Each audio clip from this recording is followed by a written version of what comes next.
Hello, sweet summer children. The podcast is back. I'm here with some of my friends from the Game of Thrones community. They don't really need an introduction. They all do amazing work here on YouTube and on their websites. I'll let them introduce themselves and then we'll get started on the best and worst Game of Thrones theories that exist. Okay, I guess it's me. This is Lucifer Means Lightbringer, aka LML. Y'all will know me soon. If you don't know me now, you can find all my stuff at lucifermeanslightbringer.com. What's the deal, my people? You know, this is Don Tony Teflon, and I'm chilling here with my people. It's about ready to get into these theories and discuss good ones and some not so good ones. All right, this is Ideas of Ice and Fire from YouTube, so check me out. And yeah, I'm looking forward to doing this because there are a lot of bad theories. I would say like 90% of the Song of Ice and Fire theories that you see are terrible. So, oh my gosh. This will be fun. Okay, so there are some pretty good theories and there are some pretty bad theories. Yeah. So we call this the abattoir of the theories. I mean, there's some that are well thought out, but still, the rest, they're still garbage. Yeah.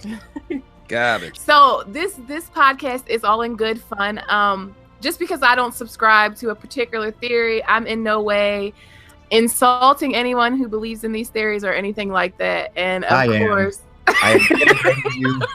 You suck, and you're an idiot for believing in a theory that I don't agree with. So anything's possible. And really quick, what's the worst theory that you ever heard? Like you hate it? I think Rhaegar Mance is maybe my least favorite. That is a pretty bad one. That is an awful one. I'm trying to think. I think my worst theory, like I just hate it, is that Tyrion is a time-traveling fetus and he's really the son of Dany and Drogo. That doesn't even register like a theory to me. This registers to me as it's like, you know, cocky. Well, so that was that one got upvoted on Reddit. It won like some award on Reddit, but I was pretty sure it was written as a joke originally. I can't see anyone really taking that shit seriously. What do you have going on in your life and not going on in your life that you actually have the time to sit down and come Tony, up with? Have you ever been on Reddit? No, I don't. I'd stay away from that. Okay, well, Reddit is like the ADD social media, and it's like they love frivolous, funny bullshit. Like the smart, like the snarkier the better. They don't like to talk about serious stuff. It's all snark. There's some really funny people, but it's just like a snark fest. I don't know if this one is like a bad theory, but it's one that I really don't agree with, and that's the idea that Daenerys is going to be like the main bad guy of the series. I just think I think you would just have to have ignored all of her chapters like throughout A Dance of Dragons to actually think that. I mean, she's constantly struggling with like how to do the best for the people, and she literally walks out into a crowd of dying sick people and like lays hands on them and touches them because she actually cares about the people. Like she's not gonna be like this big bad guy that ruins the world. Yeah, thanks, Quinn. Word up. I found like just from my comment section that a lot of people don't like Daenerys. They don't respect Daenerys. They think her story is boring. Oh my god. Like her story to me is like cliche. It's the most cliche, but I still love her story. She's a legend. I feel like it's written like that like purposely because like she is literally like the personification of like myth and legend. You know, there's all these tales of this princess from the east with dragons that has done all these incredible things, but nobody really knows for sure on the western side. They're just rumors, but really all of it's true. And you know, like the people, like the slaves look at her as like a mother, like she's like a legend, like she's the queen that's gonna save all of us. So yeah, I feel like she's written like that for a reason, and that's why all of her prophecies are like in the dance, are in the House of the Undying. That's like all that stuff. I feel like she's a myth. That's a great observation, Quinn. Yeah, that's a good way of putting it. I would also just say, like, a lot of people sort of casually say, oh, George Martin loves to break tropes. And I think actually what he really does is he takes tropes and then drags them into the mud. And he asks the question, what would this really be like? Like, if you were raised from the dead, what would it really be like? And you can see what his answer is.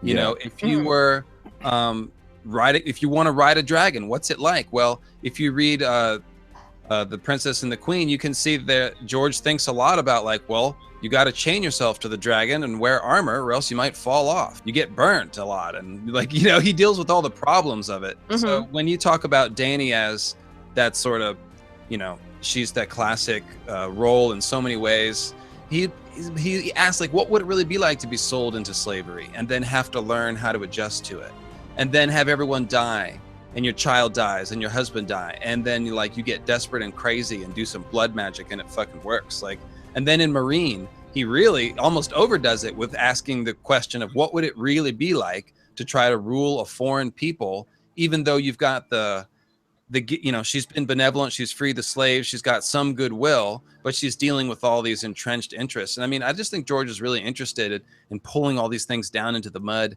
and dealing with what they're really like. And that's what he does with Dany.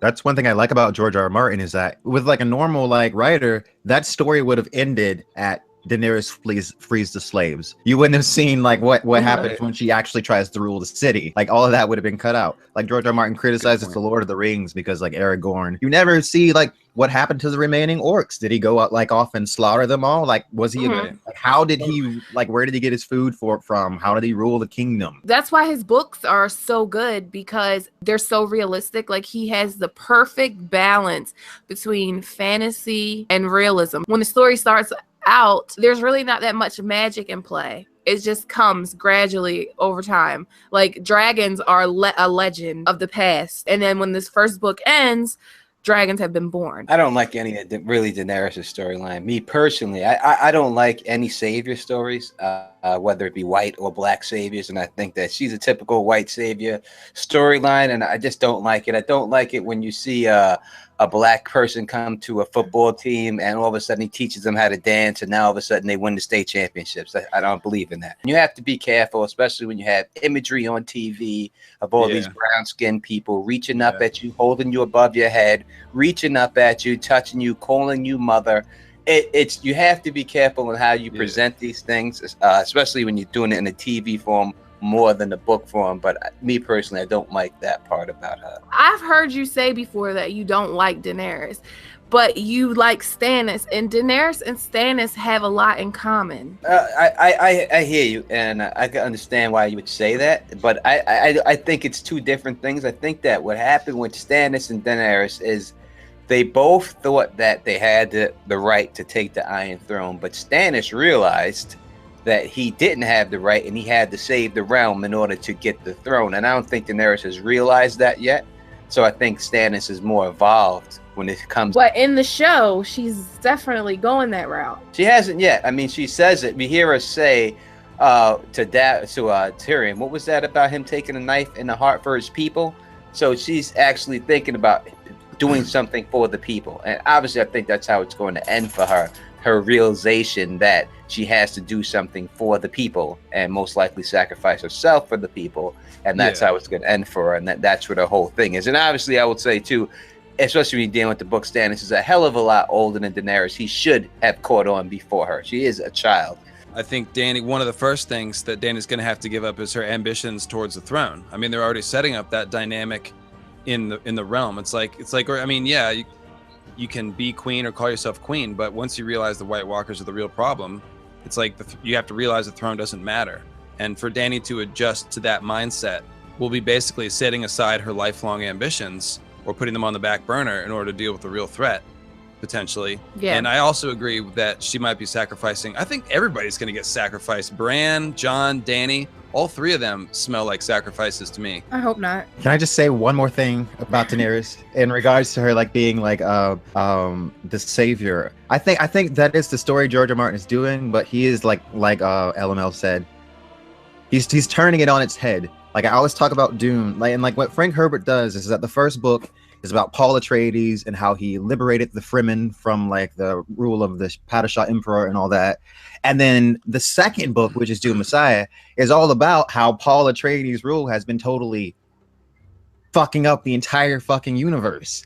Because like it's not just like the story doesn't just end when he like does this. It's like, okay, now these are the consequences of what he did. You know what I mean? And I feel like that's part of Daenerys' story as well. Like she frees those people, and then like there's the people that sell themselves back into slavery, and there's the guy that's like, the young people in these places take my food and I don't eat anything. So we do get to like deal with like the backlash of what she did. Well, those are I'm gonna say this for those are house ninjas, right? So when you're dealing with the field ninja and the house ninja and the slaves mentality, this is what you get. So the people that were selling themselves back to that, those are the people, because they had it better. They felt like they had it better under the slavery, because they're like, hey, at least when I was a slave, I didn't get picked on. I didn't get this. I didn't get that. I ate the finest foods. I did that, whatever my master said, you know, but they weren't out there in the fields working. You should still want to be free no matter what you had. Freedom should come above everything, you know? It's like the house, as Malcolm X would say, you know, the house, if the house got caught on fire, the house ninja would be like, uh-oh, our house is on fire. And he'd be quick to put that house out, while the field slave would just be like, let the house burn to the floor. So I think he's showing that mentality when he puts those in there, the two different mentalities. When you're true mentality, if you're a slave, no matter how good you think you have it, you're a slave, and you should want to be free, and that should be it. This might be a little too deep for this. Do you think so? I mean, we're not talking about. Yeah, we're supposed to be talking about shitty theories. We're not doing that at all. We're going super serious. That's good, though. That's good. Well, very fun rabbit hole. Those are good comments, Tony. I just wanted to say that's. I think, like everything else, George Martin always writes. He writes these situations where readers that are prone to take one side of a dichotomy, like you just took that side and say, well, you should always want freedom, you know, even if your slave conditions are really good, and then your conditions in the new freedom are uncertain and turbulent. You should, you know, have the vision to find your way towards a society of freedom. But then if you wanted to make the other argument and say, well, slavery is just another way to organize society, and actually it can work better than freedom in some cases, which is a fucked up case to make, you could sort of read that into the situation and say, well, look, they had it better. They had it better. And you could sort of make that argument. And I always think that George Martin, even though George Martin has a very clear view on many moral issues, I feel like he's not wishy-washy at all. He does give thought to like the other side of everything. And I just think it's pretty interesting, because it makes the reader work to decide what's moral and what's right and wrong. And just like what you did with your analysis just now, you have to look at the situation and see this person's condition and analyze their psychology. And their psychology makes sense. It's slave psychology, like you said, the house ninja psychology. Like, it's a real thing.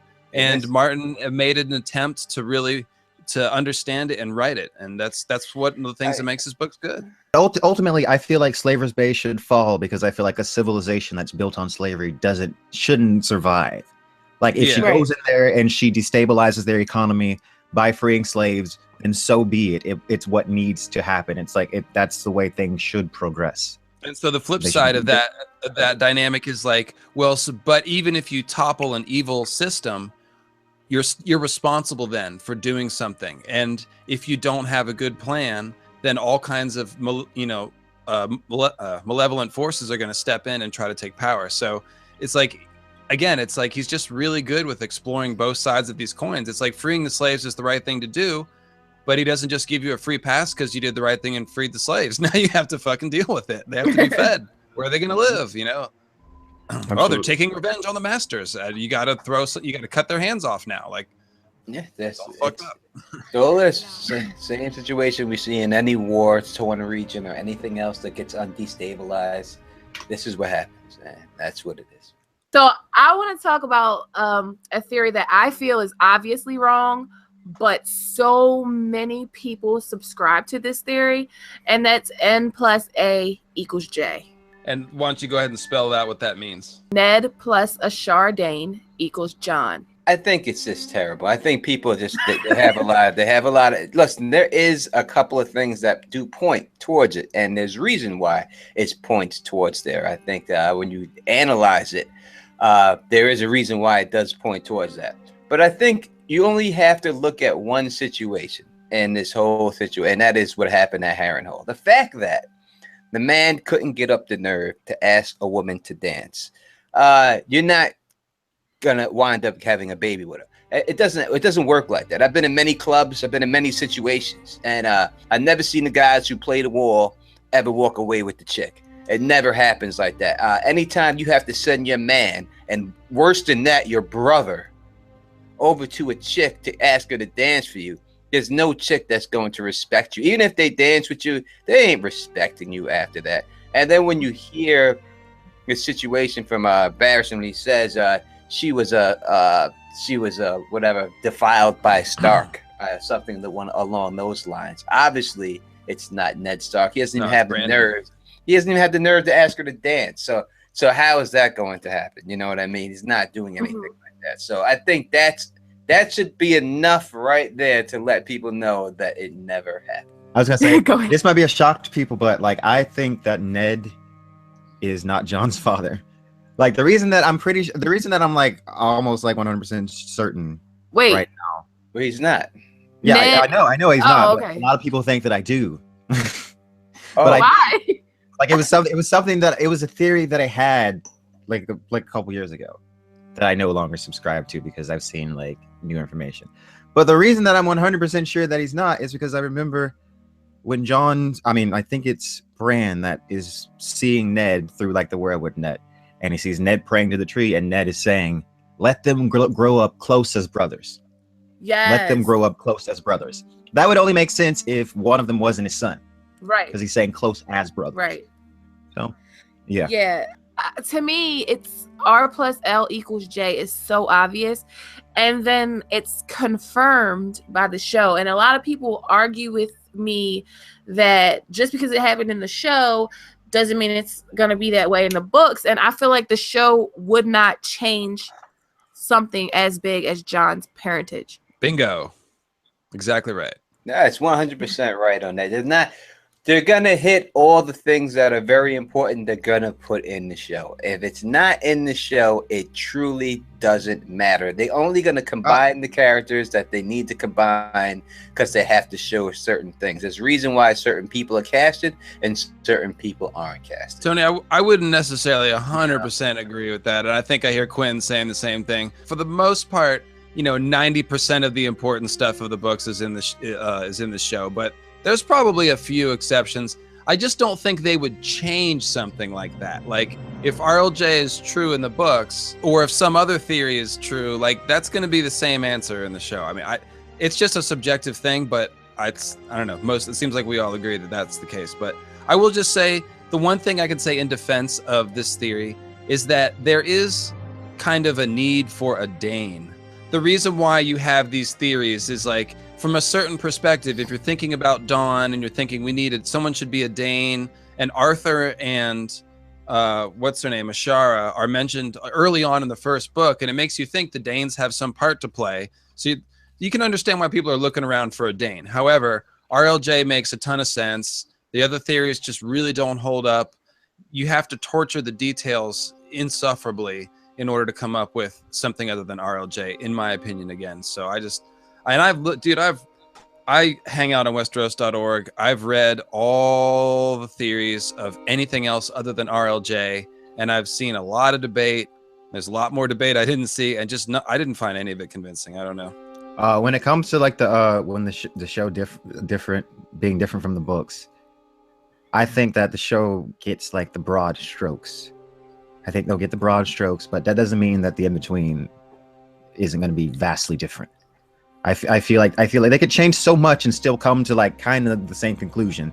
Like all the symbology leads up to the same place, but it still could be, the minor details could be so different that it might not. It could like resemble. It could be like almost a completely different story. Almost. I do agree with that. Yeah. Yeah, I think the minor details. When I'm talking about here about the show is that the big things. If it means something at the end, if somebody kills Cersei Lannister, this person is going to be casted in the show. They're not going to have someone else kill Cersei in the books. That's not going to do it on the TV show. Probably Cersei will die from the same person on the TV show that she'll die from in the books. They're not going to have Jon's parents be something different in the books and then all of a sudden different on the TV show. I don't know about Cersei's death being the same as in the books, because I feel like that's one thing they could change. They haven't mentioned Valonqar at all. Either that Valonqar prophecy doesn't come true in the books, or the show's not gonna do it. All it takes is for them to do just like they did the Maggie the Frog thing all the way in the end of the season. They just need to have her sit down and have a little flashback of her own and just say it real quick. That's all they have to do is say it. They don't have to have exposed the person that's going to kill them as the little brother, even though that's what he'll be known as in the books. Still going to be the same person if that person's casted in the show, and he is casted in the show. And it's going to be that person in the books and in the show. They may not say. Tony, are you talking about the guy? Are you talking about the guy laying at the bottom of that pond? Yeah, we're talking about the guy that should have an eye patch in the show. That he doesn't have an eye patch in the show. Oh, that's who you think's gonna kill Cersei, huh? There's no doubt about it. Tell him, Gray. Let him know.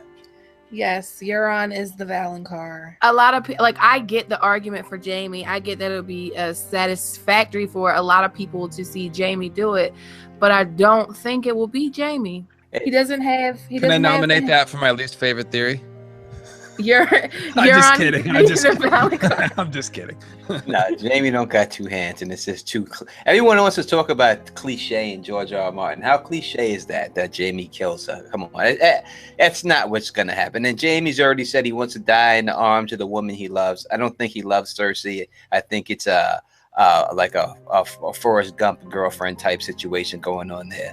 I'm more in love with the fact who she thought she was more than who she is, and when he really sees her for who she is, he'll realize what love is when he finally does fall in love. Let me just say that one of the things I'm very anxious to see in the Winds of Winter is what is happening in that Lady Stoneheart cave with Brienne and Jaime and Lady Stoneheart. I mean, that is a combustible situation. I am dying to see what happens there. Jaime basically sees his death, and he's with Brienne under Casterly Rock, in the bowels of Casterly Rock. And they've got flaming swords, and Brienne's got Oathkeeper down there. I mean, what the fuck's going to happen? I don't know which other way it could go. Like, if Brienne is taking Jaime back to Stoneheart's cave, Stoneheart is not going to let Jaime go. Like, just in the story. Like, No, Brienne and Jaime would have to fight their way out. I mean, that could happen. I mean, maybe. I guess they will. They'll fight each other because all they have to do really is wound her, knock her to the floor, and escape, and then they'll resurrect her again, and she'll come back, and then they can escape. They don't really have to do anything. They just have to fake like they're fighting each other at all when it goes down and stuff. What I'm wondering is if somebody stabs Lady Stoneheart with Oathkeeper, does Oathkeeper catch on fire? Because Stoneheart's animated by fire. I'd love to see Jaime kill Brienne and then his sword turns into fire. Well, that's not going to happen. I know. Me and Gray did the video, and Gray graciously came in and read the lines of the chapter for me on my video that she did on her video. And you could see the dream that they have together. We have two different takes on that dream, but I think that dream spells out the end for Jaime and Brienne. And my take, when you see here, my take on that is that they're definitely fighting the White Walkers together, and I think that's how they'll go out together, fighting the White Walkers. I think Brienne's destiny is to fight the White Walkers too, with Oathkeeper. I think she's meant to have that sword. I think that Jaime is going to either die protecting Jon or Bran. That's another thing about Jaime Lannister. I tell people who like this guy, he has no way out. You see right here in the show, especially right now, how Bran is going to deal with Littlefinger for the things he did in the past. Do you think Bran's not going to tell people that Jaime pushed him out the window? You think he's going to keep his mouth shut about that the whole time? If Jaime never pushed Bran out the window, Bran would have never awoken his third eye. Bran wouldn't have the powers that he has now if Jaime never pushed him out the window. You think Bran's gonna thank him for doing that to him? He's not Bran anymore. I think if Bran wanted Littlefinger dead, he would already be dead. I think that everything Bran's doing is for like a reason. He's not going to do anything that isn't going to be for a greater purpose. I think if he thinks Bran is out Littlefingering Littlefinger now. He's the master puppet string puller, and he doesn't care about his grudges anymore. If he has a purpose for Littlefinger, then he'll keep him alive as long as he needs to, and I think that's what's going on. So if Bran thinks that Jaime can help fight the White Walkers, Jaime won't die. Jaime will help fight the White Walkers. Like in the episode, Bran says, I remember what it was like to be Brandon Stark, but I remember so much more now. So he has this bigger plan that he's trying to put together. I don't think he'll care. I don't think he'll care about getting pushed out the window. I 100% agree that I don't think that Bran Stark is Bran Stark. I think he got warged and he's blood of Brandon Rivers right now. Ooh, that is my least favorite theory. I think that's what. Well, you're gonna learn to like it then when I'm done with it, right? I think that's what it is going on right now, because you see, especially in the show, the last thing you see, right, what happens to Bran? Bloodraven says to him, "You need to become me." And then Bran says, "Am I ready?" And then he says, "No." And the next thing we see Bran's eyes roll to the back of his head, right? That same exact thing that we see when Bran does that to Hodor, right? This is what happens. We see the eyes. I watched your video. So we see, why would his eyes roll to the back of his head? It's quite possible. It looks like he is being warged. It would make a lot of sense the way he treats people in Winterfell if he truly wasn't Bran and these people were truly strangers to him. And So look, it might be just a matter of semantics, because according to the book canon of what we know about the Weirwoods and the Greenseers, what happened is when Bloodraven died, his consciousness went into the Weirwood Net group consciousness. And Bran, as the living Greenseer, is partially a part of that group consciousness. So he's not completely lost his identity because he's not dead, but part of him is that Weirwood consciousness. So there is a part of Bloodraven, and again, in book canon, if Bloodraven were to die, part of his consciousness would be in the Weirwood Net, which is sort of a part of Bran.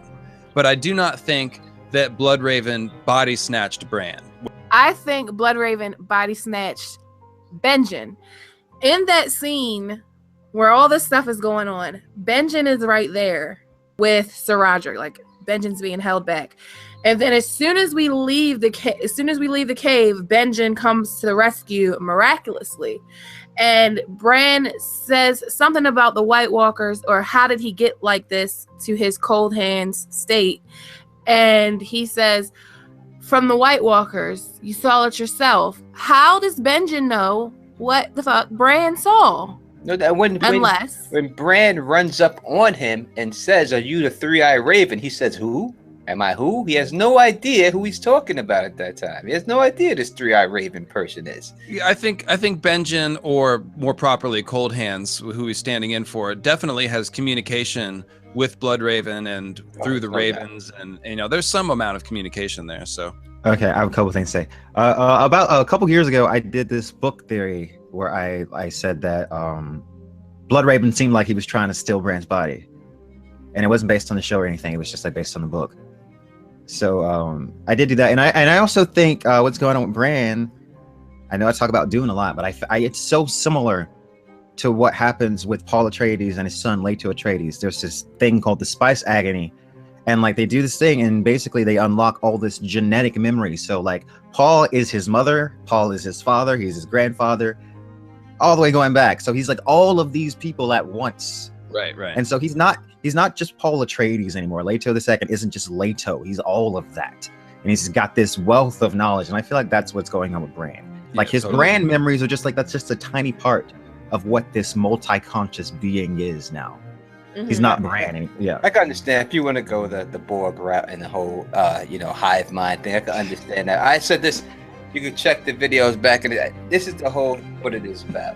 It's an Atlas Stone type situation, I feel, about what's going on here. And I always thought that Bloodraven wanted out. Now, you see it in the Corin Halfhand, the Vladimir Sixskins chapter. What the fuck's Corin Halfhand has to do with that? Vladimir Sixskins. Vladimir Sixskins. You've been watching. Jesus Christ. This motherfucker, you know who I'm talking about. But the thing that he doesn't want to do when he... In Russia, we change skin of bear. when he tries to leave, when he wants to move to this lady's body, the thing that he's afraid about is he doesn't want to give up his own power. He still wants to keep his power. And the reason why he doesn't want to move to the other body is because he's going to have to give up his power. If Bloodraven convinced Bran to come all the way to him so he could get into his body, he would still be able to keep his power. No, that is a decent theory. I don't like it, but that's absolutely possible with the logistics of what we know, and you could sort of make it's a compelling story. So yeah, that's not a bad theory. So this is a good chance to now bring up Bolt-On, because Bolt-On is basically talking about body snatching. So for the listening audience, when we were chatting pre-show, I mentioned Bolt-On as a possible theory to discuss because it's kind of terrible and kind of crackpot, but there's just enough evidence where you can't dismiss it. And Gray said she had not heard of it. The theory is simply that Roose Bolton is an immortal skin changer, and he's like thousands of years old. And when his current body gets old, he simply body snatches a new body. Now, one of the main problems with this is just what Tony said. If the new body, or what, I guess it was Quinn, did you just say this? If the new body isn't, no, it was Tony. Yeah. So if the new body isn't a green seer or skin changer, then the skin changer that's body snatching would lose their gift. However, the idea with Bolt-On is that he creates a son and then body snatches the body of his son. And so at some point, Ramsay isn't Ramsay. If Roose dies, he'll steal Ramsay's body, for example. And so on and so forth. And there's things about Roose's eyes looking empty and all the stuff about flaying and skinning and stuff. And so you could sort of interpret it to be like, oh, that's what this is talking about. This is a guy that steals skins. And it goes all the way back to, Roose Bolton is basically the Night King who's been living for 8,000 years and stealing bodies. So that's the super quick summary. Okay. I hate that theory. I freaking love that theory. I think it's so freaking creepy. I love it because it reminds me of something that would be in like Malazan Book of the Fallen. There's like a lot of like weird, gory fantasy. Exactly. You just have to ask yourself, has the Boltons ever been ever been associated with walking and skin changing? That's number one. Ever. No, they haven't. There you go. I mean, well, they could be there because they're descended of the old First Men families in the north, and we never hear about them. We hear about the families that have the ability. We hear about the Dustins having affairs with the Giants and having half-bred giants. We hear about the Starks, the Blackwoods. We hear about every other house, whatever they're into. We hear about what the Boltons are into is just taking people's skin off. What another take that I heard on this theory though, that it was like they were literally that he was literally taking the skin of people and wearing it, and it was kind of like Faceless Man magic. So that kind of fits in a little bit better than the warging thing, but that's just another flavor of the theory. That does. Yeah, that definitely does. Like he's wearing the Yakuza skin. Mm-hmm. His voice is very creepy, vampire-ish, and he's like Lady Sansa. He's like Dracula when you go into his castle. Yeah. All I'm saying is like if you reread the scenes with Roose and keep this theory in mind, it just kind of fucks with you a little bit. I'm almost certainly not true, but like if it were a different writer, perhaps he might have gone that route. Like you said, it's a little more Malazan Book of the Fallen, but there it is. That's Bolt-On. Yeah. It's mostly terrible, but kind of interesting and fun. So yeah. Okay, so Bolt-On the fuck out of here. Okay, let's bolt off. Mance is Arthur Dayne. God, bolt on applied directly to the forehead. Sorry, I had to. I don't know the basis for the theory, because as soon as I hear it just immediately no. It's the worst theory ever. I'm just immediately no. Mance is Arthur Dayne. Well, so the real crackpottery is that Mance is Rhaegar and Corn Halfhand is Arthur Dayne. And the rest of them too, though. Gerald Hightower is somebody up there, and Rydell shirt. All of somebody's Rydell shirt. Yeah, all of them, whoever they are, every one of those guys. They just said, you know what? Fuck everything. We're just gonna give up our privileged life, and we're gonna go to the coldest spot in the fucking world, so no one knows who we are, just so we can sit up here and just sit up here for no reason. And it's so stupid. It really doesn't make any sense. It doesn't. I personally feel like if Arthur Dayne was alive, knowing everything that we know about him, he would never leave Jon's side. Like, he would never leave him. He'd be with Jon. It said Arthur Dayne is supposed to be the skull, the rattle shirt. And you seen what Tormund did to him in the show. He kicked his ass like he wasn't even there and killed him. Yeah. Beat him like I don't think you'd be able to beat Arthur Dayne's ass like that if it was him. I don't think you'd be able to pull that shit off and beat him. Not the sword of the morning. No. No, not at all. You know, so I just think it really doesn't make sense. And whoever came up with the theory, just I don't know what they were doing, but they were smoking. I guarantee it. I guarantee they were smoking. There's nothing wrong with that. I'm not saying, but I guarantee when they came up with that theory, they were definitely smoking. I guarantee it. And some people believe it, so obviously it must have something to it. But I just don't see how many glamours can one person have on himself before you get bagged up. I mean, I just don't see it. I just don't know the reason why. It just doesn't make any sense. I always wonder if it were true, why? What is the reason that they would do this? I mean, it's just like it's so stupid. It makes no sense. Doesn't make any sense, right? It doesn't make narrative sense. Yeah. He's gonna be Rhaegar's gonna go on the other side of the wall so he can keep eyes on Jon Snow from the other side of the wall. Look, can I just say the whole point of Rhaegar is that like he's the perfect Prince Charming hero, but George killed him 20 years ago before the story started. It's like a fucking joke, you know? It's like when Cersei thinks the wrong man came back from the Trident, that's kind of what it's talking about. Like normally the good Prince Rhaegar would beat the basically jock barbarian Robert Baratheon, but instead it was the other way around. And that's just, that's kind of the backdrop for the story. It would rob that of all meaning if Rhaegar wasn't dead. Rhaegar's fucking Elvis. You know, he's Elvis. Yeah, he's Elvis. Elvis. That's cool. He likes young girls. He married one. You know, he married his young girl. He's a superstar of the world. That's who he is. He's fucking Elvis back then. That's who he was. Oh, it's the Prince of On Fire, huh? Prince of Fire. So before we go into more bad theories, what's some of your favorite theories? Like, what's your favorite theory? Like, you love it. You stand by it. Everyone I came up with. So I mean, a little more. Can we get a little more detailed? Can we narrow it down? We can at least make Tony choose one of his own theories. Yes. Yeah, can you choose to pick one? Yes, Quinn was gonna go with something. I heard. Yeah. I have one that I love that I came up with it, but other people had said similar things. So it was the video that I did about like the Far East when I was talking about Yeti and the 5 forts. Basically, I said that even though the 2 continents weren't connected, that when there's a big winter, that it freezes over, and that the White Walkers came both directions last time, and that's why the 5 forts are there, and that the Grey Waste in the east can connect to the far north in Westeros. That was my idea, and that's why those legends. That's why those legends exist everywhere, because they attacked from both ends. How are you gonna get by the demon mother of the ice giants up there, man? I don't know. I like that theory. I like it. I agree. Yeah, I need to. I want to go watch it now. I'll watch it later. You did a video on it, right? It's called the 2 Walls Mystery of the 5 Forts. That's the name of it. Okay, I'll link that below in the description box. Tony, have you decided on one yet? I got so many.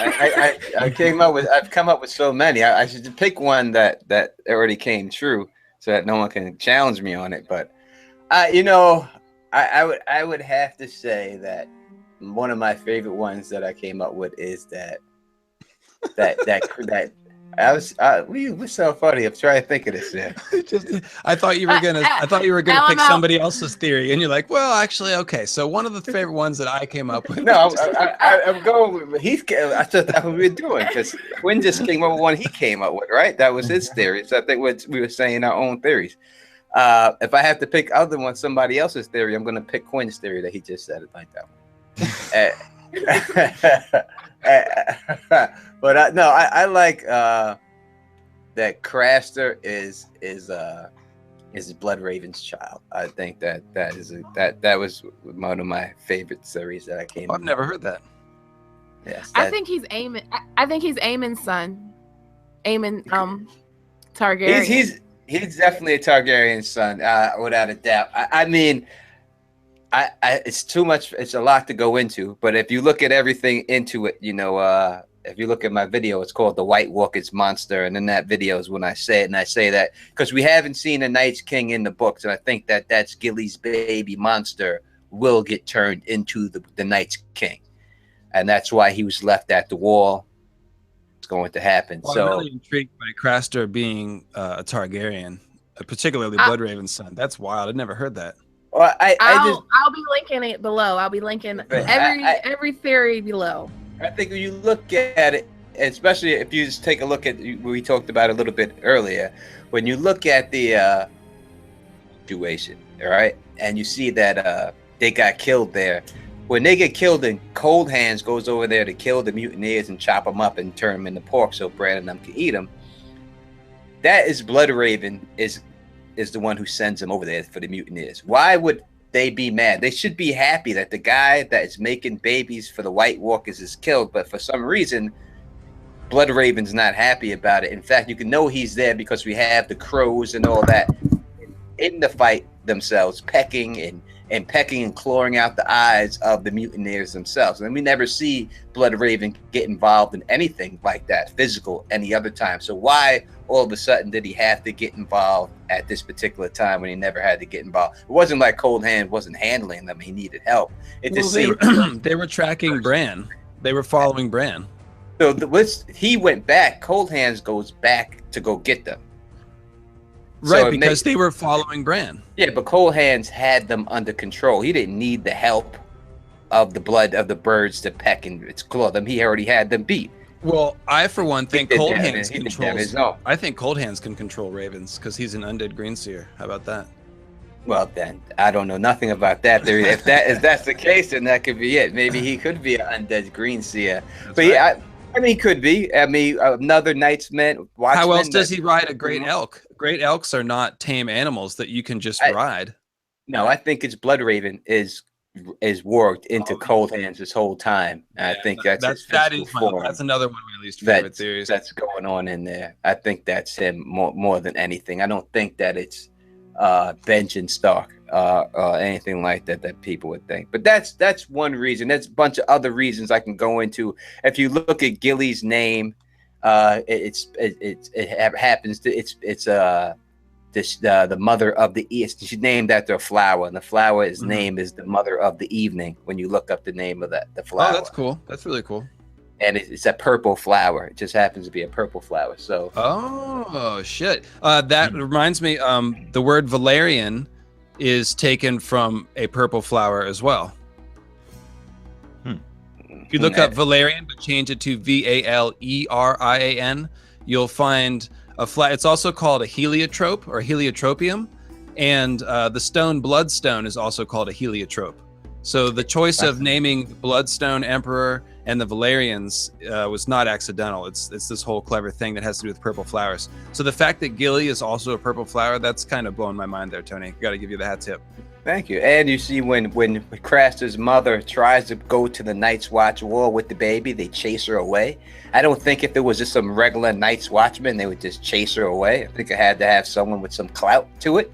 And that's the reason why they made her flee. And when you look at her being from Whitehall, the place that has the biggest weirwood tree known to man, and the one where they found bones inside the mouth. Inside the mouth. And when you see Bloodraven's connection to the weirwood trees, you would think that he would have, if he's going to have any friends out there, it's going to be the people from this town. He's going to associate with them. So you do all those things, you put it together, and you see how Craster is just able to stay in his own little spot by himself. Nobody messes with him. He just sits there.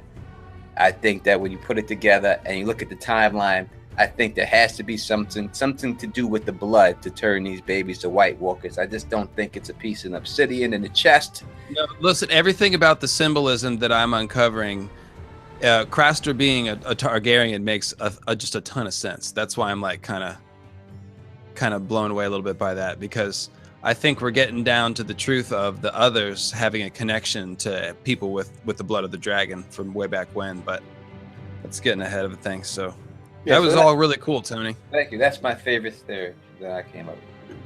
My favorite theory that's not my theory is belongs to my friend Dern Durndon from the A Song of Ice and Fire. From the Westeros.org forums. And I mentioned this earlier on Quinn's show. But the theory is essentially that the Night's Queen was like an icy version of Melisandre, not a corpse and not an other, but more like an ice priestess. Because if you look at Melisandre's status, she seems to be transforming into a being that subsists on fire magic. She talks about how she doesn't need to eat, but she needs to remember to eat so people don't think she's weird. And then she talks about how she barely needs to sleep and soon hopes to not need to sleep at all. And then when she has her fire vision, the words are, the fire was inside her, transforming her. And so that all to me indicates that Melisandre is transforming into the fire equivalent of an other, but that it's a long-term process. And so the Durranden's theory is that the Night's Queen is just an icy version of Melisandre, some sort of magic user that uses ice but is still human. Because if the Night's King took a woman into Castle Black, it wouldn't really make sense if she was an other, because others are so cold that you can't even be around them. There's no way he could get a boner and impregnate her. Like, it would have no chance. And if she was a corpse, it just wouldn't make any sense at all. So the Ice Priestess idea makes a ton of sense to me. And so that is my favorite theory. And I can drop a link in the thing. It's just a thread that it's not a video, it's a thread you can read on the, but it's pretty short, it's pretty awesome. And the other supporting evidence is from George Martin's story, The Ice Dragon, where there is a woman who the cold gets inside her and impregnates her. And then the heroine of the story is a child named Adara. And she has blue eyes and she bonds with this ice dragon. And it talks about the cold stealing into the womb and transforming her. And it just sounds like exactly what my friend Durranden's talking about. So I think it's not that the stories are connected, but I think Martin just likes to develop his ideas in different books. And it's indicative that he's thinking about an ice transformed person who's not a corpse at all by any means. So there you go. Yeah, I did a video, Melisandre is the next Night's Queen, and I touched on a lot of things that you said there, and I 100% agree that most likely that is the case with the Night's Queen, that just it's a woman that has these same powers. Because when you look at Melisandre, and that's why I don't believe in all these multiple gods. I just think it's just wed with one god, and that's the Green Seer, and it just comes in different forms to different people. Mm-hmm. And this is the reason why this fire woman is at the wall, but her magic is the more stronger. That's right. That's a great point. I always point that out. It make no other sense for it unless this is what it is. You know what I mean? There's a common magical energy source. Something. It's just one. It's just that's all it is. It's just these Green Seers. And they're the ones affecting everything. They're talking through people through flames. They're talking to people this way, whatever way it takes to communicate to someone. You know, it's just, I would like to say other religions who have the same religious figure, but just name him different names, but it's still the same person doing the same deeds. The same situation going on with all of these gods. This one god is the Green Seer god. It's blood magic. It's blood sacrifice magic. They're all using it in different ways, but it's still getting to the same thing at the end. That's cool, Tony. I'm glad that you've come across to a similar idea, because I think it's really logical once you sort of consider it. It just makes too much sense. So it has to be. And then there's no other reason for George R. R. Martin to get a Melisandre doll in pure blue. Yeah, that's the other clue about that. Yeah. There's no reason. I mean, there's no other reason for him to do it if that's not the way it's going to go down in the book. And I also said in my video, when you hear those things that Melisandre is saying about her, she has to remind herself to eat. She has to remind herself to do these things. It's because she's dead. She's dead. She's not alive anymore. That's it. It's a glamour can only change your physical appearance. It's not going to keep you alive for 500 years. She's dead, and she's been dead. And that's why she doesn't have to eat. That's why she doesn't have to drink, because she's not alive anymore. I'm not so sure she's dead. No, she's like transformed. Like I said, she's getting closer to the fire version of an other. She's sustained by R'hllor's energy. She's dead. I think it's like Jon Snow was dead. But Jon was killed and Beric was killed. I don't think Melisandre's been killed. She's transforming slowly. She's lived for 500 years. That's unhuman to live that long. A gradual process. She says, I don't need to sleep very much right now, and soon I might not need to sleep at all. That's a gradual process she's talking about. transformation. I think she's dead. Not a resurrection. Go ahead. The reason I don't think she's dead because she goes on and on and on about like how death is a part of like the great other and how she believes in R'hllor, the Lord of Light, the God of life, and she's always and she says the fire is inside her. I think there is a glamour, but I don't think the glamour is like all the magic that she has at work. I think that she's literally like got fire inside of her, like burning her from the inside. She does. Absolutely, she does. Yeah, I think she does too. Yeah, and I don't think a corpse. Too. I don't think a corpse woman could have shadow babies. Well, I think if you're a corpse, dust coming out of your private parts is very, very likely. You know what I mean? So I literally can't. That's what I heard before. That people were like, "Oh, it's the reason why she's in the show wearing all those big things on is because she's pregnant." I was like, if that woman came to me and I was a doctor and she spread her legs, I'd be nervous about what's coming out of that thing. I want to turn around and go the other direction. I'd be pretty nervous there, but I'd do the job anyway. Well, I don't know how my favorite theories will live up to these that you guys have said, because the one I picked is pretty basic. Bran is a rain or a tarbag. Bran of the Black Water. Oh yeah, I don't care about that. Oh my gosh, I love Bran. I don't know if he's a rain or a tarbag. I mean, I know people want to see the rain so bad, but I think that would ruin the whole Lannister story. I think the point of the Bran Lannister story is that what they did to them is going to happen to them, and I think that they're going to get killed and wiped off the face of the earth, and that's what's going to happen in the end for them. So it is what's going to happen to them. But if you leave one wolf alive, none of the sheep are safe. If you leave one lion alive, Tyrion, then none of the sheep are safe. Is that where I chime in and say half lion? Tyrion is like the Lannister. Can I just say about Bronn real quick is that he does have a lot of cat descriptions. He stalks like a cat. He's cat quick. He's like a black cat. There's a bunch of it, and I have my own explanation for it. But if you're gonna say he's like, a different kind of cat, a cat with a different coat, if you will, come back to life from the grave, then maybe he's a black cat. Yeah, I think people get mad at me when I say that I don't like Bronn. But it's not that I don't like the character or the idea of the character. It's just that in the show, I feel like he's been around too long. The guy's wearing leather on the battlefield when everyone else has got armor on. This guy strolls up there like the Fonz. I agree. Like he's like the guy that can solve everything, and they use him for everything because he's just so amazing. He's the low-born guy that's just so amazing. He can do anything. I think he just became really good friends with Dan and Dave. I think that this is telling you what happened. He's friends with them. They like him. They hang out with him off the set. Probably drink a couple of beers with him and stuff. And they kept him around because of it. And I think that's what it is. And he's a fan favorite. Not the fans love him too, but I think that all those things combined keeps his character going. I mean, but in the books, he's around. He's doing stuff. I mean, none of the Jaime and Bronn stuff happens, but for the first 3 books though, and then it's just. And he's basically a foil to Tyrion, In Feast, he's doing shit. He's like naming Lawless's baby Tyrion and shit. Like Cersei trying to kill him or have him killed.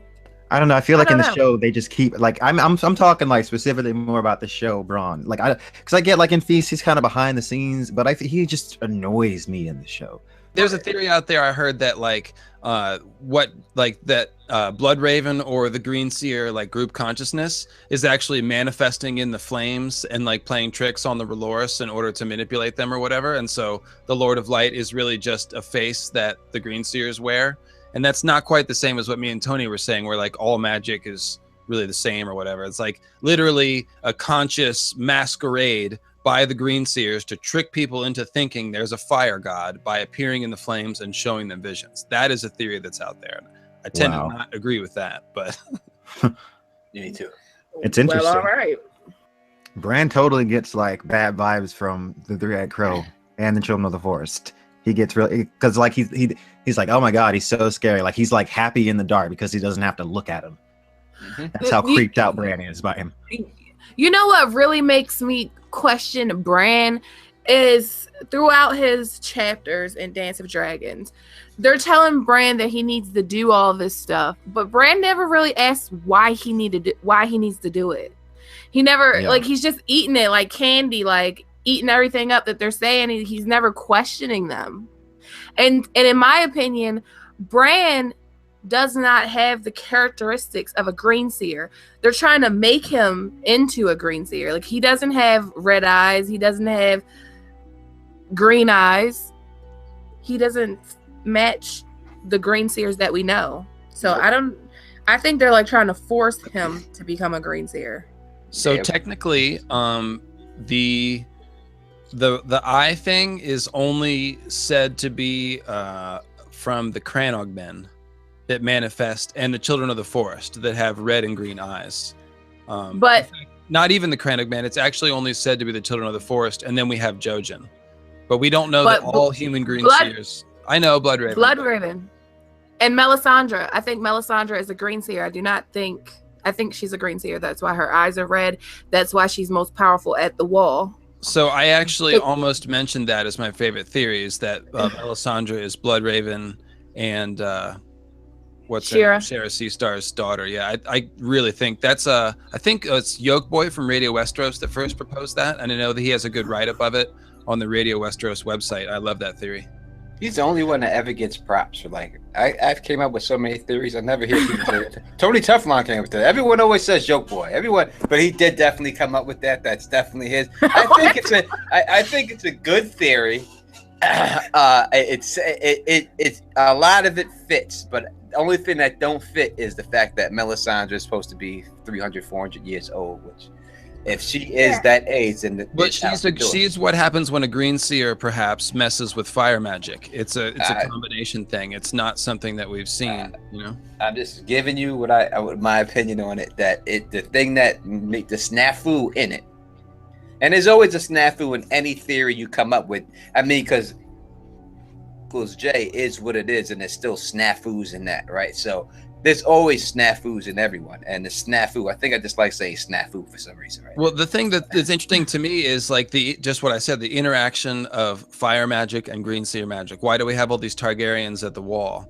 What's the Bloodraven? And then look at Beric. Like, Beric has all this symbolism in common with Bloodraven, and he sits on a weirwood throne, and he's got one eye, but he also has a flaming sword like Azor Ahai. So what does that mean? I think it means that Azor Ahai was a green seer, and an undead resurrected one at that. And so there's a whole thing about green seer magic and fire magic interacting that I think is really important. It's all the same magic. It's all just blood magic that manifests itself. Well, but like think about the okay, so there's one magical source, but the medium that you use to channel magic makes a difference. If you use ice magic, that transforms you into an icy being, and if you use fire, then you can transform through fire into a fiery being, and that makes a difference. Yeah, so I don't think that Melisandre is Bloodraven and Shira Seastar's daughter. I think she was just a slave that was taken from like Hardhome or something. And I think that the reason that she's old, or the reason that she's aging so fast, is because she's a green seer, and that's like, they age faster, they get sickly, things like that. Like Bran, he's not sickly. Jojen is sickly. And back to the red eyes, like the Ghost of High Heart, she has red eyes. Like everyone that we know that's given us some Weirwood prophecy has red or green eyes. And this might sound super basic, but I think Melisandre from Ashai did some weird magic on herself, some weird fire magic, and she thinks she's worshiping the Lord of Light. She's not really, and she's being manipulated by something else. Yeah, maybe the green seers or something like that. I don't know. I have a lot of crazy ideas about this. Maybe a dark presence that lies within Relay in the heart of the shadow. Something like that. I think you're all dead. I really do. I think when you're dead, you're dead, and I think that. How do you say that shit? Which one? Nyalthorop or Narlathotep. Yeah, I think. What language is this? That's some Cthulhu Lovecraft. It's a Lovecraft. Yeah. Oh, okay. Another theory that I like, a lot of people don't like it, is that there is an ice dragon, or there is a dragon in Winterfell. I think there's one in Winterfell, or there was one in Winterfell, and a lot of other people say that there's one encased in the wall. I buy this theory. I've made multiple videos on the dragon from Winterfell. Like, I think that Summer saw it coming out of the tower at the end of the Clash of Kings. Yeah, it's hard to conclude otherwise. It really is. I think that the Undyings warned Daenerys about it in the House of the Undying. I forget what they say, but they say something about a creature. The stone dragon leaping from a smoking tower. Yeah. Smoking, and then there's also stone beast. Great stone beast. Yeah. Yes. And then there's also Melisandre sees something that's kind of similar. She sees, is it Melisandre that sees the beast? Oh God, I forget exactly what she said, but it's in that point of view chapter from her. But yeah, there's a lot of reasons why I think that actually happened. I feel like it's true. Yeah, there's like, we would have to wonder where the dragon is, though.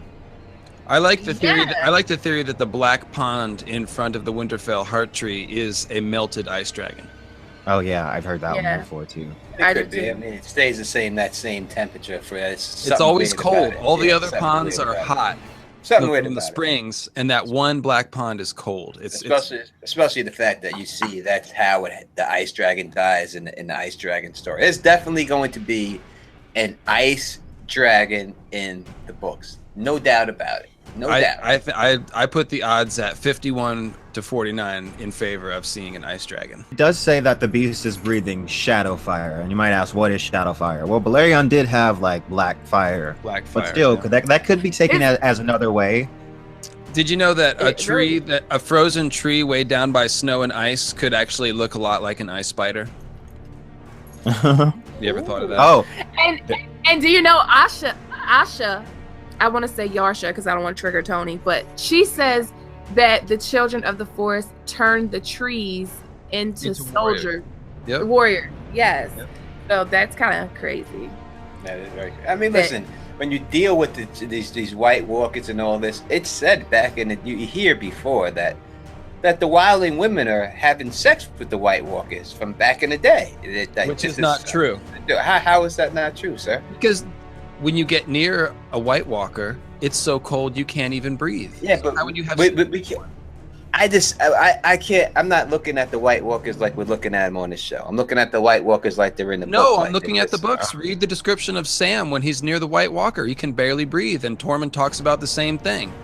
But do you think that they have this ability like the Human Torch? Like the Human Torch, right? You see him, he can grab people's hands and fly them even though his whole body is full of fire. Anytime a human being has been near either a cold white or an other, it has been so cold that it's literally hard to breathe. Can I say what I think about this? I think that the white, that's their curse. Everywhere that they go, they bring the cold with them. Like I mean, they are beings that are made of like pure ice. I don't think this is something that can or has any interest in breeding with human beings. Like I don't think it. Like he's an ice priestess. I think they have to. Obviously, that's the only way they're getting soldiers is because they're human. So they have to have some type. I think maybe we see how that happens with Craster, and according to the Night's Queen theory that we were just talking about, where Night's Queen is something like Melisandre, that kind of person could sire offspring that are partly magically icy or something. It could be in the end that's what they're looking for, a queen, a way to reproduce it. Someone has to become the new Night's Queen in order to make a pact with them. It could be a situation like that, and that's the way that they are. But when I think that the stories that you want to say this propaganda is to make the wildlings look more ferocious and more. No, I'm saying there's a truth underneath of it, but it's more like transformations and that Night's Queen stuff we were talking about. It's not others having sex with humans. That's impossible. We've already been shown that's impossible. I don't know if it's impossible. I'm going to say that I think it's possible. Maybe they came back because they're looking for a specific someone that can withstand so much cold that they can procreate with. Well, that's a kind of... Maybe that's what... They can already procreate. That's what they're doing with Craster's babies. They're not procreating. That's what I'm saying. We've seen how they did. Well, maybe they don't want... Themselves with each other, they're not procreating. They have an outside source. They have a test tube baby, right? So they have to have a test tube baby. And now they don't have test tube babies anymore. So maybe they need test tube babies because they don't have a female other to procreate. procreate with anymore. And that's why they're doing it. Maybe they attempted with regular wildling women. That's why and it that's didn't why I work. keep bringing It up the didn't work Night's. out. That's why I keep bringing up the Night's Queen, because if she was some sort of icy transformed human, then she's the sort of the go-between. I'm just saying that a straight human can't have sex with an other. It can't.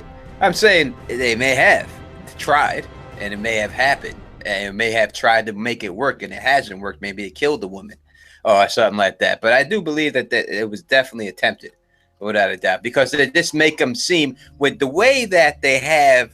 When you hear about the Night's Queen, and you hear about how she was the most beautiful woman this world had ever seen, that this guy just became so enamored with her that he chased her and had to have her. Why wouldn't it be the same thing for women to feel about the other men? Why wouldn't they be that handsome that these women, some women may say, hey, they're so beautiful, I'm going to try to have sex with these people. So Tony, the first thing we have to go on is the physical evidence that's in the book. And the physical evidence in the book shows that when somebody's near an other, they can't even breathe. So I really think that physical sex is impossible. And that, I think, should dictate how we interpret the myth of the Night's Queen. And that's why both you and I have come around to this idea that the Night's Queen wasn't a full-blown other, and she probably wasn't a walking corpse, but rather some sort of transformed ice priestess, like an icy version of Melisandre, because that is a woman who could be beautiful. Melisandre is beautiful, and she has eyes like red stars. And so we have this beautiful woman who with eyes like blue stars. And that is somebody that the Night's King could fall in love with and then end up giving his soul to, because that's exactly what Stannis does, is he gives parts of his life fires to Melisandre so she can make shadow babies. And I think that the thing, and I agree with you 100%, I think the thing that we have to also say is that it's a willingness that we see here, right? We see that he willingly gave his seed to her. And we see Craster willingly giving his sons to the others. So and Stannis willingly going along with Melisandre to make shadow babies, right? Yeah, so it could be a willingness. It's the fact that you have to be willing to do this. But as for my point is that Melisandre's not on fire. She's just warm. And Night's Queen isn't as cold as the others. She's just cold. That's the whole point, is that you could have sex with Melisandre. She's warm to the touch even out in the cold, but she's not a human torch. She's not literally on fire because she's not the equivalent of an other yet. But that's what I'm saying. But dragons are literally on fire. Well, literally breathe fire. And I guess you could say that everyone can't get close to a dragon, but some people can. But I think I think that me personally, I think that the Starks have a resistance to the cold.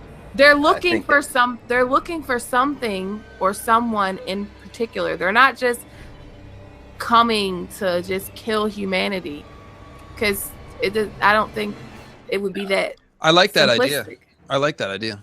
And Dany's the obvious target, right? Yeah. If it was going to go down like that, you would have to think it would be. If they're looking for someone, a queen of their own, to go back, it could be a pact that they had that, hey, after X amount of time, you have to give up one of your people to help us keep us alive. It could be that, and the time is up right now. It easily could be that. It's like we see that there was supposed to be a pact of ice and fire between the Starks and Targaryens that never came true. There's so many pacts and giving of children and sacrifice. I mean, that's some of those elements have got to be involved in the answer. I feel like Daenerys, she's not immune to fire, but with blood magic in play, she was immune to it. So, like, let's say Sansa. Just going to use Sansa as an example. Sansa isn't immune to cold or isn't immune to whatever the White Walkers have that make you not able to breathe around them. But if blood magic is in play, she can breathe around them.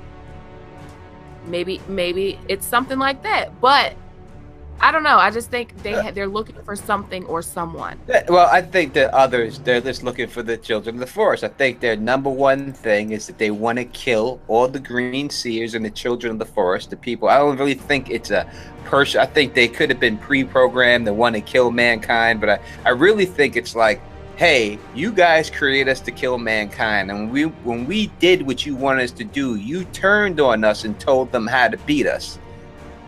And now we want to kill you for flipping on us. And the only reason the Children of the Forest came clean with this whole situation at this particular time is because they're going to get killed and they need help. So they had to come clean with the story before they came wiped out. Or why would they have not have said this all these years that they created the White Walkers? There's a reason why they hid it. I feel like I don't think that they hid it. I just feel like people forgot. Because it was so long ago. There's nothing to forget about if you didn't tell them in the first place. You know. I mean, they knew because they aligned together. Yeah, but they didn't know that the children never came clean to the humans and said, "Hey, we created the White Walkers to kill you." I don't think the children ever gave that information up. I think Bran finding out about it is the first that any human being knew that the White Walkers were created by the Children of the Forest. Hey, let me ask you guys a question real quick. Have either of you listened to the video I did with History of Westeros about the Great Empire of the Dawn? Did you do it on? You did it on YouTube with them, right? On YouTube with them, yes. Yeah, 2-part one, right? Yeah, Ashai and then Great Empire of the Dawn. Yeah. Yeah, I didn't. I'm sorry. Okay, no, that's all right. It was a while ago. So, are you familiar with the fused stone fortress on Battle Isle at Old Town? Yes. Yes. Okay. Yes. Now, very clearly, it's fused stone, which means it was created with dragon fire. And very clearly, it was created before the Long Night, a long fucking time ago, probably before the First Men history that we have got started, because we have these tales of ancient seafarers being at Old Town when the First Men got there. Okay. Yeah. So what that means is that people with control of dragons came to Westeros before the Long Night. And that's super, super important. It's really important. This is probably my favorite theory that I've come up with, besides my moon cracking theory.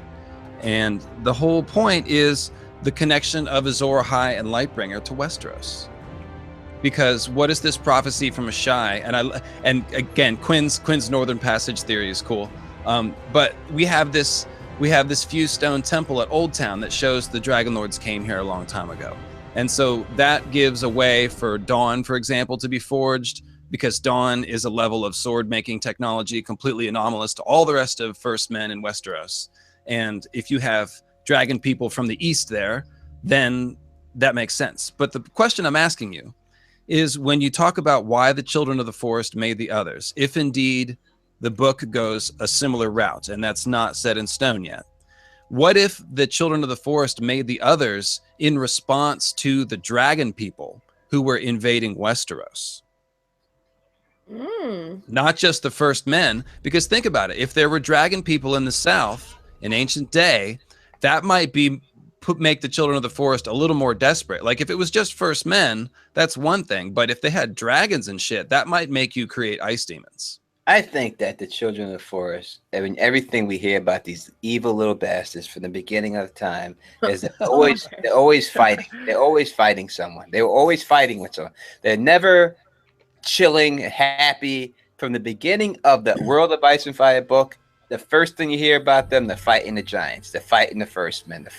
They're always at war with someone. The children have fought every creature on this planet except for the White Walkers.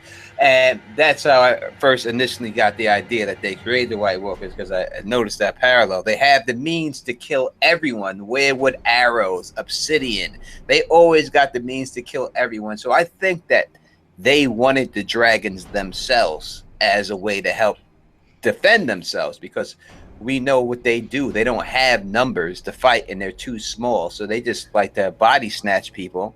And I think that that's what they wanted to do. They wanted to body snatch the dragons themselves and take them over for themselves. Would that be before or after they made the Others in your timeline? The others came during the fist. You're talking about way before the Long Night. So you're going way, way back to what you just said. Okay. So I'm talking about, this is way, because I agree with you. After the Long Night, talking about, I think they've known about the dragons before the Long Night, but I think they tried to contact the dragons way after the Long Night. I think it's a different plan up there. Okay, so that makes sense because definitely the clues at Old Town indicate that the Dragon Lords that came there to talk to the Children of the Forest and to exchange in magical knowledge. I think the clues are pretty heavy there. And I've talked also about Azor Ahai being a green seer and about this connection between dragon or fire magic and the Children of the Forest. And furthermore, I would say that the dragon bond or the blood of the dragon thing is some sort of mutated skin changer green seer magic, which a lot of people think. You know, I tend to agree with that. The Moon Singers are the Children of the Forest that just reside in Essos. They're like another version, another breed of the Children of the Forest. And they caused the doom of Valyria. So that kind of lines up with that. So I want to know more about that. The Children of the Forest are responsible for. When you look at this Daenerys the Dreamer situation, this is not all these people to me that are getting these green. I don't think that a lot of there are certain people that are getting green dreams by going into the Weirwood trees themselves and then going into the past and experiencing it themselves. Then there are people who are being sent dreams by other people, and that's what's happening. I think that Daenerys the Dreamer. Go ahead. Why would the children send her a dream? Why would the children send her a dream? All right. So what happens is to leave. I'm telling you. So what happens here? If you're saying that they're going to cause this whole thing is going to blow up, and they say, all right, now we got to get some dragons on our side here. If they sent the dream to Daenerys, the Dreamer, and give her, hey, there's going to be a catastrophe here, she gets her family to Dragonstone. Now her family's on Dragonstone with the dragons. This is a low-level family that's there. When they come across, when he comes across to Aegon to conquer Westeros, at that particular time, you have Harren the Black, who's in control of Westeros, who just built Harrenhal. They have said that he has gone over and to the Isle of Faces and was chopping down weirwood trees and using them for rafters for Harrenhal. It doesn't say that he got them from the Isle of Faces, but it does say that he used weirwoods. All right, so we're looking somewhere at where the castle is at, right? It would be most likely that he would take it from Isle of Faces, which is right next door. Yeah, it could, except for that everything we've been told makes it's like hard to get to the Isle of Faces because of like magic and shit. You don't think that's true? I don't believe in all this magic shit. Me personally, like in the wall, there's all this magic. There's no proof at all that this wall repels White Walkers. The White Walkers have never come in contact with. Okay, but to your point though, except for the Night's King, except for the Night's Queen and Night's King who lived in it, and nothing happened to him.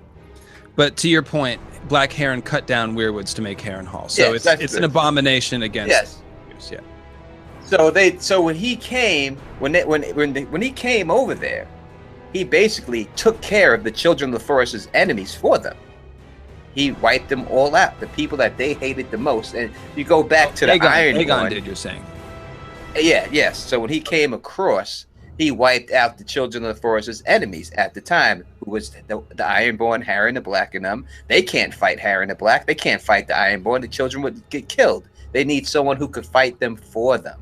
That's why they had these people come across there, and that's why, and they did exactly what they wanted to do. Especially when you look at the children's MO is to make other people fight their battles. That's what warging is.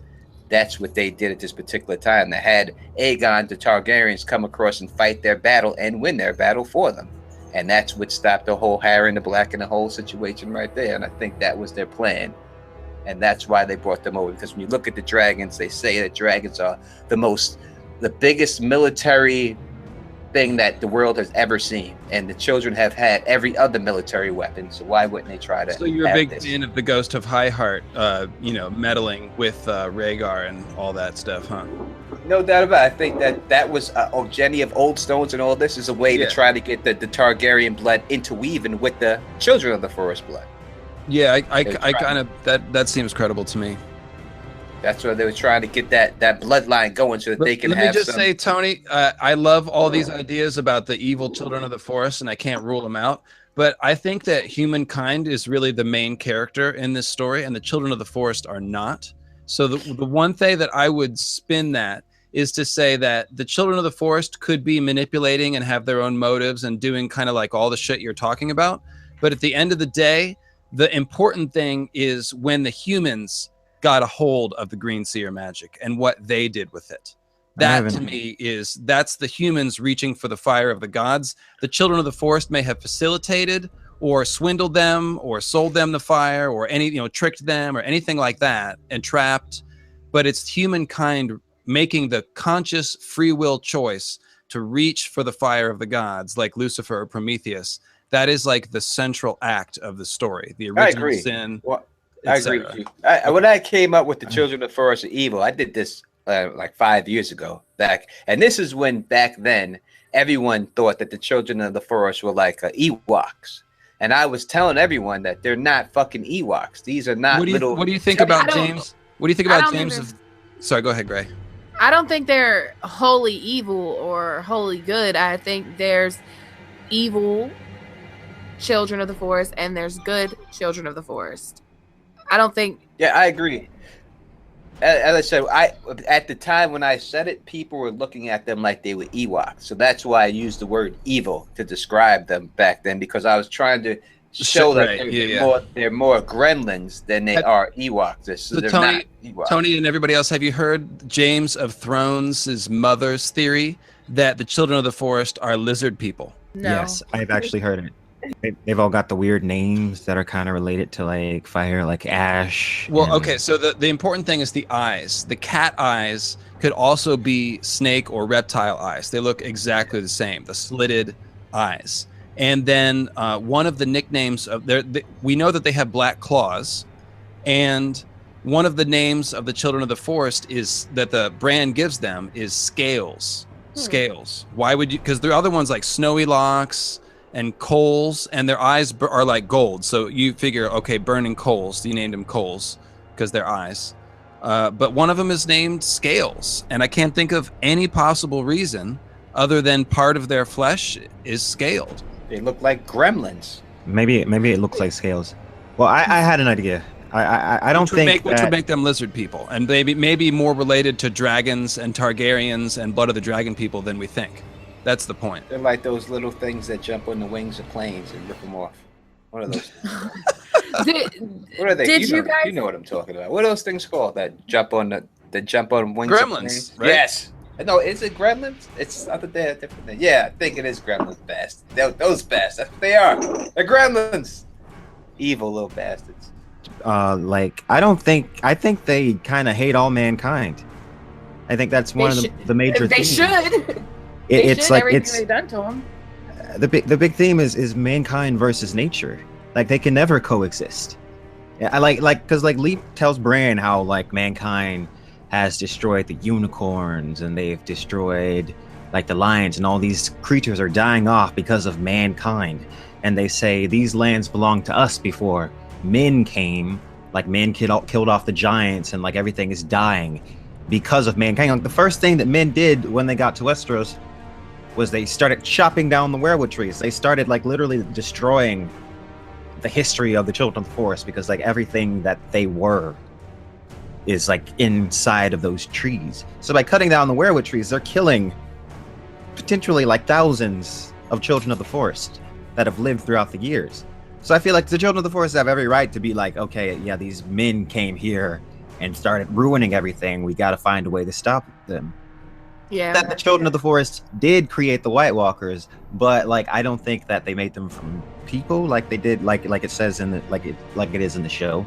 Just because of the way like George R. R. Martin talks about the White Walkers, he calls them like a different sort of life, like inhuman, like elegant, like something that's totally strange. So and beautiful. One thing to add on to what you just said is that I think George is drawing the idea of the children of the forest from a lot of European nature mythology. And in like European Irish nature mythology, yeah, exactly. The forest spirits get angry. They get vengeful and pissed, and they will fuck you up if you do the wrong thing. So if the children of the forest represent nature, that doesn't make them Ewoks. Nature can get pissed. And in a story like you're saying, when you have so much man versus nature and you have the humans cutting the trees down and burning them, of course they're going to turn into vengeful spirits. So just look at their name. Those who sing the Song of Earth. Like Right. they're those who tell the story of Earth. They're Right. those who defend Earth.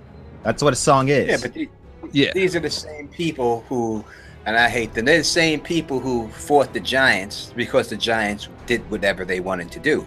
The giants weren't chopping down trees to make houses out of them. The giants weren't doing anything. They just fought the giants because the giants did whatever, roamed wherever they wanted to roam, and they didn't like the fact that they roamed wherever they wanted to roam, so they tried to kill them off and had a bunch of wars with Is that really fair to say? Like, I mean, I know the World of Ice and Fire definitely says they fought, but like most of the time it was peaceful. Like men got there, and then there was like a huge problem. They battled. I agree with that. Yeah. The children were fighting the giants before man was even on the continent. They were fighting with the giants. They were fighting. The bottom line is that. But they weren't driving the giants to extinction. I mean, they were. We don't know how far the fighting went. We just know that they had a war with them, and the reason they gave why they warred them is because the giants roamed wherever they wanted to roam, and they didn't like them roaming But wherever at the they same wanted time, when the humans came, they warred on the children and giants together, and the children and giants in times warred against the mankind together. So I think that was the bigger there's fault no line. doubt. And you have the children of the forest who hooked up with the Warg King, who was a human being, and fought the Starks, right? And the children go on whoever side they need to go on at that particular time. That's who they get down with, and that's the way it's always been with these damn children of the forest. But what I'm saying, I don't fault the children at all for what they did to mankind. If you're chopping down werewood trees, you're literally destroying. You're destroying. Yeah, but them. if you're using them to look at me when I'm not wanting to be looked at, This if you're isn't using them your to lane. aspire. This is mankind got here and started killing animals. All these animals are extinct because of men. They're destroying this is we're still doing this. We're coming over here and we're destroying things. Of course they're pissed off. That's what mankind does. Mankind destroys everything. And I'm not defending anything that man has done, especially on the planet that we live on. I know how evil human beings are. And I would never not say that human beings don't have a propensity to be evil and haven't done the most horrendous things on this planet more than any other creature ever. Of course, there's no doubt that that's just the way men are. Men have had sex with plants, and any animal that walked this earth, they've tried to put their penis in. That's what mankind is. They will fuck anything. They get their chance up. Oh my god! TMI. The truth. TMI. I think that it's like this. So George R.R. Martin doesn't like war. He's anti-war. All that stuff. So like America created an atomic bomb. They used it one time, well, 2 times, and they never used it again. And now all these other countries have atomic or nuclear weapons. These other countries have them. And we told them how to get them. Like we told them how to make them, or we shared the technology or information with them. So now you never want to use them. You never want to use them, but you can't control what other people do. So I think they created a weapon, the Children of the Forest created a weapon to fight the First Men, and they lost control of the weapon. Yes, I 100% agree with that. That's exactly what happened. Because if you look at the story, like the White Walkers are coming and they've almost taken over everything. And these men go out and search for the Children of the Forest. The Children of the Forest are nowhere to be found. But then they're finally like, we'll help, because they see how bad it's gotten. Like I said in one of my videos that a forest can't grow in absolute darkness. They created this thing to fight mankind, but then it got completely out of hand. And it started screwing them up too. Yes. Yeah, exactly. But they didn't come. The forest is dying. Yeah, but they didn't come clean and say, hey, we created these things to kill you. This is how you beat them. I think they held that fact back. I mean, I don't think they had to tell the First Men. I think the First Men knew that they created them to kill them. And I think that's why they sought the children out to help in the first place. I think they felt them out because they had no other. They got their ass kicked so bad that what else can we do? Maybe the Children of the Forest know what to do. Let's seek these out. I don't think the children. I mean, I don't see any indication in the book or the television show that shows that the Children of the Forest told the First Men that they created the White Walkers. That's why Bran is so shocked to find out that it was them that created the White Walkers, and that's when they came clean. And I think that the only reason they're coming clean is because the White Walkers are going to wipe them out, and they have to have someone to hide behind. But people in the books look at others or White Walkers, they look at them as a fairy tale. They don't even believe that they exist. Even in the Citadel, they acknowledge the Long Night. They think it was wildlings fighting the Starks, and the Starks wanted to make a better story, a more heroic story to tell. So I don't think it's that they didn't tell them or that people didn't know. It's just that people forget. But the North People remembers. forget. And the trees remember. The trees remember. And that's what they remember. They remember when the moon meteors came and caused the long night. And the best scene in The Winds of Winter will be Bran watching the Hammer of the Waters fall. Wow.